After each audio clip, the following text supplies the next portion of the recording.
힐링가족 여러분, 안녕하세요. 추석 연휴 5일 중에 마지막 날입니다. 9월 22일 수요일 오후 시간입니다. 토, 일, 월, 화, 수. 아니 5일 참 금방 지나갔습니다. 내일부터는 또 활동하는 날이 시작이 됩니다. 추석 연휴 동안에 읽은 책 중에 하나가 건강에 대한 책이에요. 저는 책을 사더라도 건강에 대한 책은 정말 사실 건강이 가장 중요한 것 아닙니까?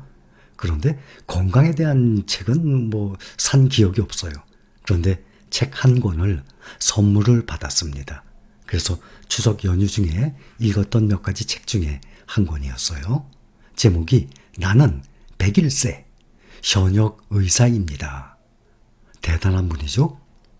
일본 사람인데 100세가 되어서도 현역으로 일할 수 있을까? 꿈 같은 얘기다. 100세까지 살기도 어렵지만 가능하다고 해도 병원 및 요양병원에 있을 확률이 높다 하고 신문 기사에도 나왔습니다. 광고 아니에요. 책 광고. 저는 원래 광고 안 하는 거 알고 계시죠? 선물을 받았어요. 그래서 읽어봤는데 이 중에 일부 내용을 여러분들과 우리 힐링 가족분들과 공유를 하겠습니다. 이 의사가 하는 말입니다. 저는 매일 30분 산책을 합니다. 예전에는 80세만 넘어도 오래 살았다고 했는데 지금은 90세 이상 장수하는 사람들이 많아졌습니다. 하지만 그 중에는 하체가 약해 걸을 수 없어서 휠체어를 사용하거나 누워 지내는 경우가 많습니다. 한편 고령에도 휠체어를 사용하지 않거나 누워 지내는 생활을 하지 않는 사람은 평소 생활 속에서 자주 걷습니다. 그래서 저는 자주 걷기가 건강한 생활의 기본이라고 생각합니다. 나이가 들면 쉽게 지치고 다치기 쉬워서 밖에 나가는 것을 겁내기 마련입니다. 그래서 집안에만 있는 사람이 적지 않습니다. 우리 힐링 가족분들도 중장년층 분들이 많이 계십니다. 또 현재 노후 생활하고 계신 분들도 많이 계십니다. 건강 정말 중요하죠. 가장 기본적인 돈도 하나도 안 들어가는 걷기 운동을 누구든지 꼭 해야 되겠어요. 저도 거제도 있으면서 하루에 1시간, 1시간 반을 계속 걸었었습니다. 그런데 나중에 걷다 보니까 완전히 습관화가 되더군요. 또 1시간 걷던 것을 1시간 반으로 점점 늘리게 되더라고요. 1시간 걷는 거 아무것도 아니게 돼요. 처음에는 조금 나중에는 다리가 아프던데 계속 걷다 보니까 나중에 그런 증상까지 없어졌습니다. 그러나 집안에만 있고 밖에 나가 걷지 않으면 필연적으로 하체가 약해집니다. 특히 고령자의 경우 약화 속도가 매우 빠르다는 게 문제입니다. 하체가 약해지면 얕은 턱에도 발이 걸려 넘어지기 쉽습니다. 그렇게 되면 그게 무서워 더욱 밖에 나가는 것을 피하는 악순환에 빠집니다. 고령자가 누워 지내게 되는 계기의 대부분은 낙상으로 인한 골절입니다. 골절로 오랜 기간 침대에서 안정을 취하다 보면 하체 근육이 순식간에 약해져서 생각대로 걸을 수 없게 됩니다. 그렇게 되면 열심히 재활치료를 받는 수밖에 없습니다. 몸의 상태에 따라서는 재활치료만으로는 원래대로 돌아갈 수 없는 경우도 있습니다. 그만큼 고령자의 낙상사고는 치명적입니다. 따라서 나이가 많을수록 하체가 약해지는 것을 막기 위해 딱히 볼 일이 없어도 산책을 하는 등 적극적으로 집 밖으로 나가서 걸어야 합니다. 저는 매일 산책을 거르지 않습니다. 오후 5시 30분에 오후 진료를 끝내고 산책을 했습니다. 오전 진료를 마치고 집에 돌아가 점심 식사를 하고 초저녁에 산책을 하고 있습니다. 지금 이곳도 집 근처 산책 코스도 도중에 비탈길이 있습니다.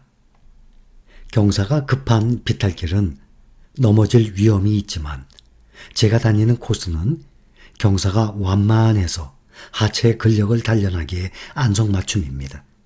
일을 마치고 난 뒤에 가벼운 산책은 일에서 쌓인 피로를 풀어주어 몸이 가벼워집니다. 또한 몸의 건강에만 효과적인 게 아닙니다. 주변 경치와 계절의 변화를 맛보고 만나는 사람과 대화를 즐기다 보면 마음도 풍요로워집니다. 집 근처에 수령 200년이 넘는 나무들이 우거진 공원이 있어서 매일 왕복 30분 정도 산책을 하고 있습니다. 목적지를 정해 무리하지 않고 도중에 휴식도 취하며 천천히 걷습니다. 마음을 윤택하게 하는 기쁨과 즐거움이 따르기에 산책이 마음의 건강에도 도움이 되는 것입니다.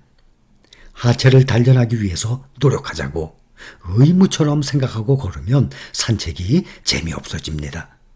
애써 시간을 내서 걷는 만큼 오감을 동원해 산책을 즐겨보길 바랍니다. 목적지를 정해 무리하지 않고 도중에 휴식을 취하며 천천히 걷습니다. 마음을 윤택하게 하는 기쁨과 즐거움이 따를 것입니다. 이렇게 매일 산책, 걷기와 더불어서 매일 아침 하체 체조를 합니다. 몸을 움직이는 것은 건강에 매우 중요합니다. 고령의 나이에도 건강을 유지하는 사람은 자기 나름의 체조를 하거나 습관처럼 걷기를 하는 경우가 많습니다. 저는 직접 고안한 체조를 매일 아침 식전에 5분 정도 하고 있습니다. 불과 5분이라서 부담 없이 할 수 있습니다. 습관을 오래 지속하려면 간단해야 합니다. 제가 하는 체조는 침대 위에서 하체를 중심으로 움직이는 동작입니다. 수면 중에는 오랜 시간 같은 자세를 취하기 때문에 아침에 일어나면 몸이 뻣뻣하게 굳어 있습니다. 따라서 하체를 천천히 움직여 굳은 몸을 풀며 하루를 시작할 준비를 해야 합니다.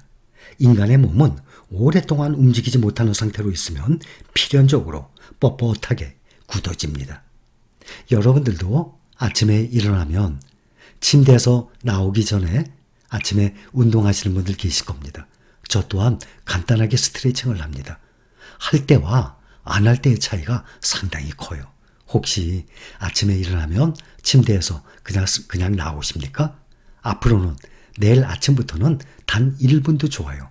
스트레칭을 간단하게라도 하고 내려오면 훨씬 상쾌함을 느낄 것입니다. 저는 그렇게 한 지 좀 오래됐습니다. 나이가 들면 활동 에너지가 감소해서 몸을 움직일 기회도 줄어듭니다. 따라서 나이 들수록 되도록 매일 몸을 움직이도록 의식해야 합니다. 사람은 각자 자신만의 생활 방식을 갖고 있어서 대개 생활 패턴이 정해져 있습니다. 그렇다 보니 그 패턴에 맞게 몸을 움직이는 방식도 정해져 있습니다. 즉, 자주 움직이는 부위와 거의 쓰지 않는 부위가 생깁니다. 저를 포함한 많은 사람이 몸의 어떤 부위는 많이 쓰지만 그 외에는 거의 쓰지 않는 생활을 할 것입니다. 체조는 평소 사용하지 않는 근육과 신경을 움직이게 합니다. 평소 쓰지 않는 몸의 부위를 의식하면서 체조를 하면 더욱 효과가 있습니다. 인간의 몸은 태어났을 때 최고로 유연하고 나이가 들면서 차츰 굳어집니다. 따라서 유연함을 유지하는 것은 노화를 막는 지름길입니다. 특히 체조로 하체를 유연하게 하고 단련하는 것은 고령자에게 치명적일 수 있는 낙상을 방지하는 데 도움이 됩니다.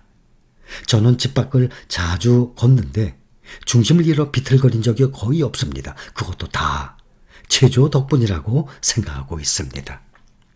이렇게 현재 100세가 넘은 의사의 책을 제가 쭉 읽다 보니 우리 힐링 가족분들과 함께하고 싶은 내용이 있어서 이렇게 공유를 했습니다. 앞으로도 우리 중장년층 건강 얼마나 중요합니까? 우리 모두 건강한 생활을 오랫동안 유지할 수 있는 그러한 가족 여러분들 되시기 바랍니다. 감사합니다.